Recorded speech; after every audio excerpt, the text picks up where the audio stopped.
Friends, ഏവർക്കും variety ഗാർഡൻ്റെ പുതിയൊരു വീഡിയോയിലേക്ക് സ്വാഗതം. വേനൽക്കാലമാണല്ലോ ഇപ്പം. നമ്മുടെ ബൊഹേമിലെല്ലാം പൂവിട്ട് നിൽക്കുന്ന സമയം. ഇപ്പം നമ്മൾ ആരും ഹാർഡ് പ്രൂണിങ് ഒന്നും ചെയ്യാറില്ല. എങ്കിലും ചില ബൊഹേമിലയുടെ കമ്പുകൾ നീണ്ടുപോയി കഴിഞ്ഞാൽ നമ്മളത് ഷേപ്പാക്കാനായിട്ട് കട്ട് ചെയ്ത് കൊടുക്കാറുണ്ട്. അങ്ങനെ കട്ട് ചെയ്യുന്ന കമ്പുകളെ എങ്ങനെ ഈസി ആയിട്ട് ഈ വേനൽക്കാലത്ത് നമുക്ക് കിളിർപ്പിച്ചെടുക്കാം എന്നാണ് ഇന്നത്തെ വീഡിയോ. ഇത് ഫയറോപ്പാൽ ഓറഞ്ചിൻ്റെ ഒരു പ്ലാന്റാണ്. ഈ പ്ലാന്റ് ഇപ്പോൾ പൂവെല്ലാം കഴിഞ്ഞ് നിൽക്കുവാണ്. ചില കമ്പുകൾ മാത്രം ഇതിൽ നീണ്ടു പോയിട്ടുണ്ട്, നീണ്ട് വളർന്നു പോയിട്ടുണ്ട്. ആ കമ്പുകൾ നമുക്ക് വെട്ടിയെടുക്കാം.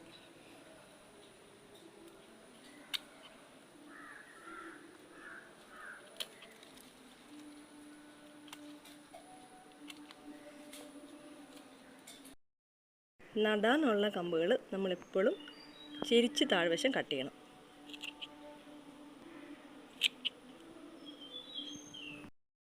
ഈ ഇലകളെല്ലാം കട്ട് ചെയ്ത് കളയാം.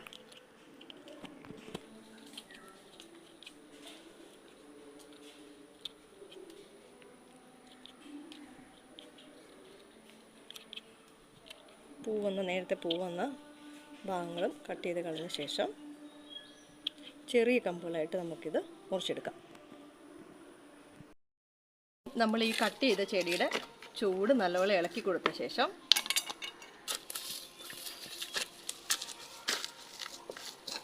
അടുത്ത പൂക്കാനായിട്ട്, ഇപ്പോൾ ഇത് പൂക്കളൊന്നും ഇല്ലാതെ നിൽക്കുകയാണ്. അടുത്ത പൂക്കൾ വരാനായിട്ട് ഇട്ട് കൊടുക്കുന്നത് നമ്മൾ DAP പൊട്ടാഷ്യോട് മിക്സ് ചെയ്തിട്ടാണ്.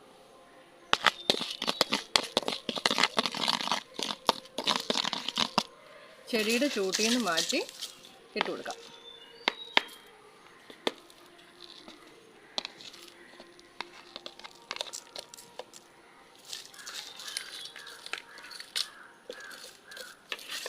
അതിനുശേഷം ഒരു 3 ദിവസത്തേക്ക് അടുപ്പിച്ച് ഇതിന് വെള്ളം ഒഴിച്ചു കൊടുക്കുക. നമ്മൾ നിറയെ വെള്ളം ഒഴിച്ചു കൊടുക്കുക.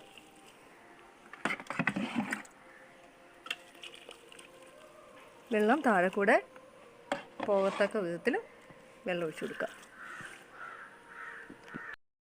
ഓറഞ്ചിൻ്റെ ഇത്രയും കട്ടിങ്സാണ് നമുക്ക് കിട്ടിയിരിക്കുന്നത്. ഇത് നടാനായിട്ട് നമ്മൾ ആദ്യം ചെയ്യുന്നത് അലോവെറയുടെ ജെല്ലിലൊന്ന് ഇങ്ങനെ മിക്സ് ചെയ്ത് കൊടുക്കുക. ഇതൊരു 10 മിനിറ്റ് ഇങ്ങനെ വെക്കുന്നത് നല്ലതാണ്.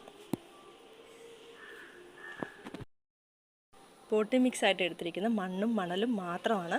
അതായത് വളങ്ങളൊന്നും, ചാണകപ്പൊടിയോ എല്ലുപൊടിയോ പോലത്തെ വളങ്ങളൊന്നും ചേർക്കരുത്. മണ്ണും മണലും മാത്രമാണ് എടുത്തിരിക്കുന്നത്. നമ്മൾ ചെടി കട്ടിങ്സ് നടുന്നതിന് മുമ്പായിട്ട് തന്നെ നിറയെ വെള്ളം ഒഴിച്ച് വെക്കുക. നമ്മൾ നടാൻ ഉപയോഗിക്കുന്ന റൂട്ടിംഗ് ഹോർമോണുകൾ പോകാതിരിക്കാൻ വേണ്ടിയാണ് ആദ്യം വെള്ളം ഒഴിച്ച് വെക്കുന്നത്. വെച്ചിരുന്ന ഈ കമ്പ് റൂട്ടിംഗ് ഹോർമോൺ ഞാനിവിടെ എടുത്തിരിക്കുന്ന റൂട്ടെക്സ് ആണ്. അലവേരയെ മുക്കി കഴിയുമ്പോൾ നമ്മളിത് റൂട്ടെക്സിൽ മുക്കും നല്ലപോലെ പിടിച്ച് കിട്ടും. കമ്പിൽ ഈ റൂട്ടെക്സ് നല്ലപോലെ പിടിച്ചിരിക്കും.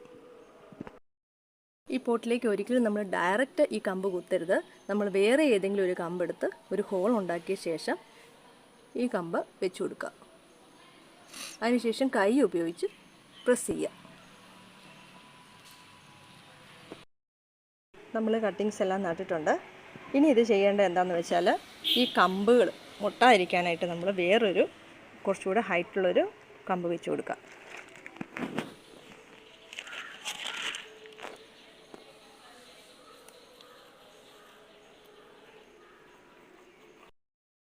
ഇങ്ങനെയുള്ളൊരു കവറിനകത്ത് ഇട്ട് വയ്ക്കുക. അതിനുശേഷം ഈ മുകൾ ഭാഗം നമ്മളിതിനകത്ത് ഓൾറെഡി വെള്ളം ഒഴിച്ചിട്ടുള്ളതാണ്. മുകൾ ഭാഗം ഇങ്ങനെ വെച്ചിട്ട് ഇതിനകത്ത് റബ്ബർ ബാൻഡോ അല്ലെങ്കിൽ പ്ലാസ്റ്റിക്കിൻ്റെ നൂലോ എന്തെങ്കിലും ഉപയോഗിച്ച് കെട്ടിവെക്കുക. ഈ പോട്ടിൽ നമ്മൾ നേരത്തെ വെള്ളം ഒഴിച്ചിട്ടുള്ളതുകൊണ്ട് ആ വെള്ളത്തിന് മോയ്സ്ചർ ഈ പ്ലാസ്റ്റിക് കൂടിൽ നിൽക്കും. ആ മോയ്സ്ചർ ഉപയോഗിച്ചാണ് ഈ കമ്പുകൾ കിളിർത്ത് കിട്ടുന്നത്. ഈ പോട്ട് നമ്മൾ തണലത്ത് ഒരു 3 ആഴ്ച വെക്കുക. അപ്പോൾ ചെറിയ തളിർപ്പ് വരും. എങ്കിലും നമ്മൾ അഴിച്ചു മാറ്റൽ. നല്ലപോലെ തളിർപ്പ് വന്നാലും വേരുകൾ വരില്ല. അതിനുശേഷം ഒരു 1.5 മാസം, ഏകദേശം ഒരു 1.5 മാസമൊക്കെ ആകുമ്പോഴത്തേക്കും നല്ലപോലെ തളിർപ്പുകളൊക്കെ വന്ന് ചെടി പിടിച്ച് കിട്ടും. വേരൊക്കെ വരും അപ്പോഴത്തേക്കും. അതിനുശേഷം നമുക്ക് ചാണകപ്പൊടിയും എല്ലുപൊടിയൊക്കെ ചേർത്ത് നട്ടു കൊടുക്കാം.